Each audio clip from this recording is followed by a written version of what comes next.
ये कहाँ की गलत परंपराएं समाज में पनप गई हैं। तप की अनुमोदना करना है ना। क्या होती तप की अनुमोदना? कि वो भूखा रहे तुम माल उड़ाओ। बेचारा 14 के दूसरे दिन मुश्किल से खैर का पानी पी रहा है, मुश्किल से काली मिर्च का काली पी रहा है, तुम उसके घर माल मलीदा खाने जाओ। अभी हमारे अनिल जी आए, बोले कि महाराज हमारा मकान बन रहा, मेरे बेटे के 10 उपास है, सबका जीवन मैं अपने परिवार का वहीं रख दूं। अरे ये कोई साधन, ये कोई अनुमोदना है? मैं कहता हूं अनिल जी, हकीकत में अनुमोदना भोजन कराने की नहीं होती है। यदि तप की अनुमोदना करना है तो ऐसा करो, किसी का पारना देखकर संकल्प करो, अगले साल हम भी उपास करेंगे, अगले साल हम भी साधना करेंगे। ये अनुमोदना होती है तपश्चर्या की। ये खिलाना पिलाना ये कोई अनुमोदना होती है क्या? ध्यान रखिए, हम भी तप करेंगे, हम भी त्याग करेंगे, हम भी सब कुछ छोड़ने की होड़ लग जाए समाज में, ऐसी परंपराएं डालोगे तो ध्यान रखना, एक गरीब आदमी उपास की हैसियत में इसकी नहीं है, वो साधना नहीं कर पाएगा। ध्यान रखना। क्या भोजन भोजन भोजन। ये बड़े बड़े घरों की महिलाएं, कल धूप दशमी थी ना, इतनी महंगी महंगी साड़ियां निकलती, ध्यान रखना। इस बार रो रही हैं वो साड़ियां कि महाराज क्यों आ गए। हम तो 10 दिन में निकलते थे साल में, इस बार तो दरवाजे नहीं खुल रहा हमारा। बेचारी अंदर बैठी बैठी सिसक रही है। सारी महिलाएं, सारी श्राविकाएं श्वेत धवल वस्त्र धारण किए कल धूप दशमी के लिए सड़कों पर गई। नहीं ये खुश है, साड़ियां तो रो रही है। आफत की मारी ये महाराज आया कहां से? नहीं तो 10 दिन में मालूम है इनका क्या हाल होता है। सुबह की साड़ी कुछ, दोपहर की साड़ी कुछ और शाम की साड़ी कुछ हुआ करती। अब बताओ औरंगाबाद की श्राविका और श्रावक, वो रंगीन वस्त्रों में आनंद था या धवल वस्त्रों में आनंद जीवन का हुआ करता है? तपस्या का आनंद है ये साधन। सब भूल गए कौन अमीर कौन गरीब, जो देखो वो साधक है। अभी तो वो चूड़ी वाल के यहाँ छोटी बच्ची है ना, उसकी मम्मी घर जाती है तो कहती आओ माता जी। मम्मी को माता जी सफेद साड़ी देख करके, नन्ना माँ को माँ कहने को बच्चे तैयार नहीं है। ये पुलक सागर ने ऐसा कमाल कर दिया, तुमको तुम्हारी बेटी जी लगाने लगी है। ध्यान रखना, ये त्याग तपस्या के कारण जी लगा रही है। ध्यान, माता जी ध्यान रखना, विचार करना, सोचना है, ये साधना है, ये तपस्या है। पाना क्या है? कुछ नहीं पाना, जीवन को बदलना है। 10 दिन के तप के बाद जब आप घर लौटो ना, तो आपको सोचना चाहिए कि मेरी जिंदगी में परिवर्तन क्या आया है, क्या मेरे विचार बदले हैं।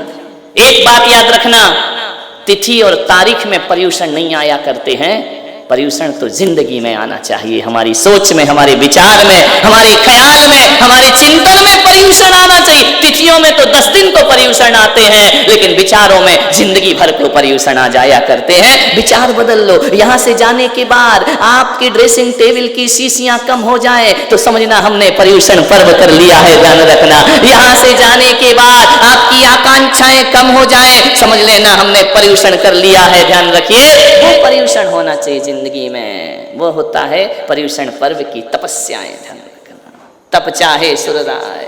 आप वैभवशाली हैं, आपके पास वैभव है, रुपया है, पैसा है। एक बात याद रखना, वैभव, रुपया और पैसा होना सौभाग्य की बात है, और होने के बाद भी उसे नहीं भोगना ये परम सौभाग्य की बात हुआ करती है। ध्यान रखना, किसी की नाक में हीरे की नथ लगी हुई है, हीरा है, घर में रखी है, नहीं पहनूंगी। एक बात बताओ, पुण्यवान कौन होता है? जिसके पास हीरा है वह पुण्यवान है, और जो होने के बाद भी नहीं पहनता है वो दुनिया में महापुण्यवान हुआ करता है। ध्यान रखिए, विचार करना है, सोचना है आपको, है लेकिन नहीं। आप बताइए, धनवान सम्मान का पात्र हो सकता है, लेकिन त्यागी सम्मान का पात्र नहीं, वो श्रद्धा का पात्र हुआ करता है। हमारे देश ने धनवानों को शीश नहीं झुकाया है, उनका सम्मान किया है, बहुमान किया है, लेकिन श्रद्धाएं तो तपस्वियों की जाती है। ध्यान रखना, कौन होता है श्रद्धावान? जिसके जीवन में आचरण होता है, त्याग होता है, चरित्र होता है, वह श्रद्धा का पात्र बन जाया करता है। सोचना है, विचार करना है। हम जैनियों की वह विसात है, कितने तप करते हैं। यहाँ एक बच्चा है 26-27वां उपास कर रहा है। ध्यान रखना, ये विरासत किसको मिली दुनिया में? केवल हम जैनियों को मिली है। ध्यान रखना, दुनिया के सारे धर्म मौज मस्ती के आते हैं, हमारा धर्म त्याग तपस्या का धर्म आया करता है। कोई कोई 10 उपास कर रहे हैं, कोई 8 उपास कर रहे हैं। देखो ना 10-10 उपास वाले बैठे हुए हैं, 16 वाले भी बैठे हैं। ध्यान रखना, ये कहां से मिली है तपस्या? ये विरासत हमारे माता पिता की नहीं, ये विरासत हमारे भगवान की तपस्या की विरासत है। हम गर्व से कह सकते हैं कि हम भगवान महावीर के वंशज हुआ करते हैं। सारी बड़ी तपस्याएं, यदि कहीं इतना बड़ा त्याग देखने को मिलेगा तो केवल जैन धर्म के पास त्याग मिला करता है। और एक बात आपसे कहता हूं, तपस्वियों की संगति करो, तपस्या सिखाना नहीं पड़ती, अपने आप तपस्या दौड़ी दौड़ी चली आती है। करना पड़ेगा जीवन में। वैभवशाली परिवार भी हमने देखे हैं जिनके पास सब कुछ है, लेकिन कभी कभी धर्म की ऐसी लगन लग जाती है, सब कुछ होकर भी सब कुछ उनको रुचता नहीं है। ध्यान रखना। मान्यवर, आपसे एक ही निवेदन है, वैभव महान है या त्याग महान है? बोलिए। जब मैं पूना में छोटी माँ के घर गया और कलश लेकर के गई, उनका वैभव आपको मालूम है कितना वैभव है। जब उनके यहाँ मैं गया, वो मेरे साथ चल रही थी, और जब उन्होंने ऐसा स्वागत किया, पूरे देश में उस स्वागत की चर्चा है।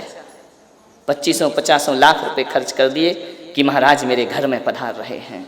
मंगल कलश उन्होंने लिया था। जब हमारे साथ चल रही थी तो मैंने इतना ही कहा रास्ते में उनसे कि देखो, वैभव त्याग के साथ चल रहा है।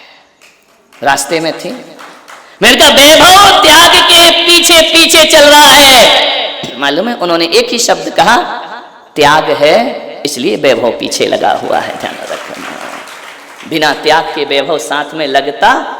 मैंने कभी उनसे नहीं कहा कि तुम रात्रि में भोजन छोड़ो, कभी नहीं कहा कि जमी कंद छोड़ो, मैंने कभी नहीं कहा कि संसार की वस्तुओं से उदास रहो। 4 साल हो गए रहते रहते उन्होंने आजीवन बिना बोले रात्रि भोजन त्याग किया, आजीवन जमी कंद त्याग किए। वो त्याग के नाम से नहीं किए, बोले अब मेरा मन ही उस तरफ नहीं जाता है। ध्यान रखिए, विचार करना है। सब कुछ होकर के भी त्यागी होना, ये परम सौभाग्य की बात हुआ करती है। ध्यान रखना, सब होना और त्याग नहीं है वो बात अलग है। होकर के त्यागना, होकर के विरक्त रहना, धीरे धीरे उनकी विरक्तियां बढ़ती जा रही, धीरे धीरे अपने आप। मैंने कहा कि आप सिल्क की महंगी साड़ी पहनती हैं, मालूम है एक साड़ी में लाखों जीवों की हिंसा होती है। ये पैठनी साड़ियां पहनती, बस एक ही शब्द कहा, उन्होंने कहा गुरुदेव जो आ चुकी हैं आ चुकी हैं, आज के बाद मेरे जीवन में कभी सिल्क की साड़ियां नहीं आएंगी। और जब भी मैं आहार में मंदिर में रहूंगी, वैभवशाली साड़ी नहीं, साधारण साड़ी में अपनी जीवन की साधना करूंगी। ध्यान रख, ऐसा जीवन ऐसे चेंज बदल जाया करता है, अपने आप बदलता है। क्या पाना है? यदि कहा जाए कि तपस्या से कुछ पाना है तो उनके पास तो बहुत है, उन्हें कुछ पाना ही नहीं है। ध्यान रखना, पाने के लिए तपस्या नहीं होती है, जीवन को बदलने के लिए तपस्या होती है। बहुत जी ली ऐसी जिंदगी, 50 साल हो गए, 60 साल हो गए, 70 साल हो गए, जी लिया ना घर गृहस्थी, और कितना जियोगे? कहीं फुल स्टॉप नहीं है, इच्छाओं का अंत नहीं है। 80-80 साल के हो रहे हो और अभी कहते हो दीक्षा का, तभी विचार करेगा। क्या विचार करेगा? विचार मत कर, अब तो तू तो बिहार करने का दिन आ गया है तेरा। ध्यान रखना, 80 साल में भी विचार करेंगे, 70 साल में भी विचार करेंगे। ऐसा ना हो कि सोचते ही सोचते तुम्हें लोग मरघट पे लेटा के आ जाएं। ध्यान रखना, क्या विचार करोगे? 50 साल में भी विषयों से तृप्ति नहीं हुई, 20 साल 30 साल विवाह को हो गए, मन नहीं छोड़ रहा अभी तक।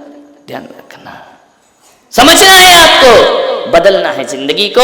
और ये पर्यूषण, जो ऐतिहासिक पर्यूषण मैंने कहा था औरंगाबाद में होना चाहिए, लोगों ने मुझसे कहा मुझे मालूम नहीं है और मुझे इसका अहंकार भी नहीं है कि आज से पहले ऐसा माहौल तो यहाँ कभी बना नहीं है जो तपस्या का माहौल इस चातुर्मास में यहाँ पर निर्मित हो रहा है। इसे यादगार बनाना है तो सोचना कितना भोगना है, तृप्ति है।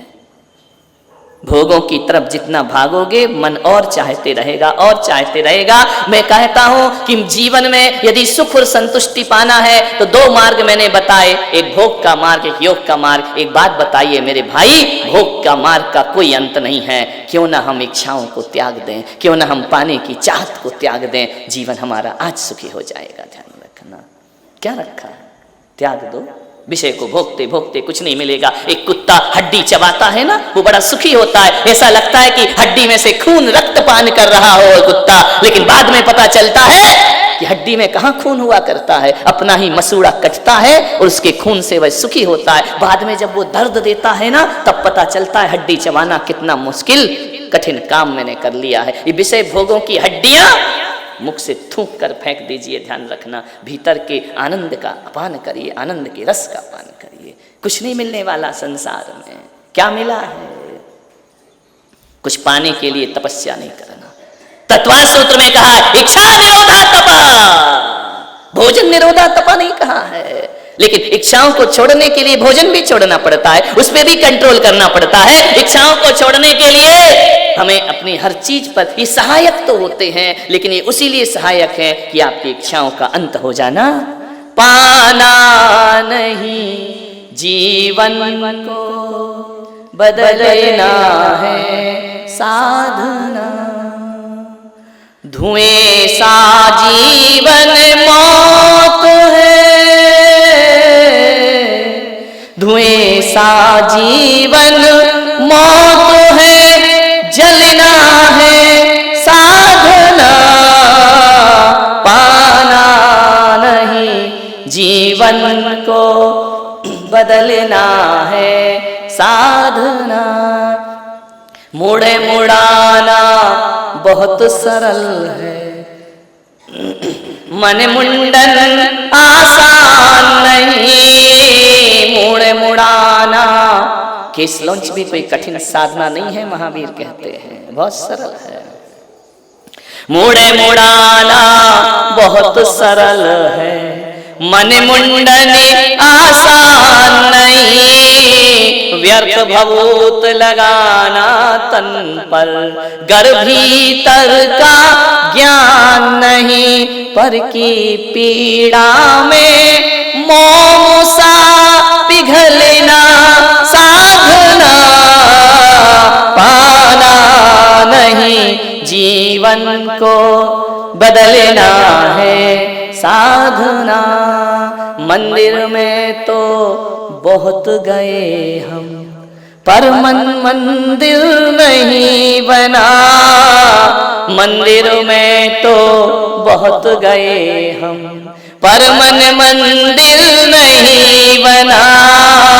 व्यर्थ शिवाला में जाना गर, मन शिव सुंदर नहीं बना। पल पल समता में इस मन का, पल पल समता में इस मन का ढलना है साधना। पाना नहीं जीवन को बदलना है साधना। समता ध्यान रखना। उपास तपस्या नहीं, वह भी एक तपस्या है, लेकिन वह पूर्ण तपस्या नहीं हुआ करती है। बड़े बड़े कठोर तप तपने के बाद भगवान महावीर कहते हैं कि तपस्या के साथ साथ जब तक वैराग्य नहीं जुड़ता है, तब तक वह तपस्या मोक्ष की तरफ। वैराग्य का अर्थ क्या है? इच्छा निरोधा। बिना भोजन के तो अस्पताल में भूखा भी रह लेता है ना, बोले वैराग्य नहीं है, इसलिए भूख का कोई महत्व नहीं हुआ करता है। पूरे दिन व्यापार चले तो बिना पानी के दिन काट देता है, इसमें आसक्ति है, उसमें इच्छाएं हैं, धन पाने की लालसा है। महावीर कहते हैं कि भोजन भी गया और लालसा भी ना गई तो तू दोनों तरफ से लुट गया। ध्यान रखना।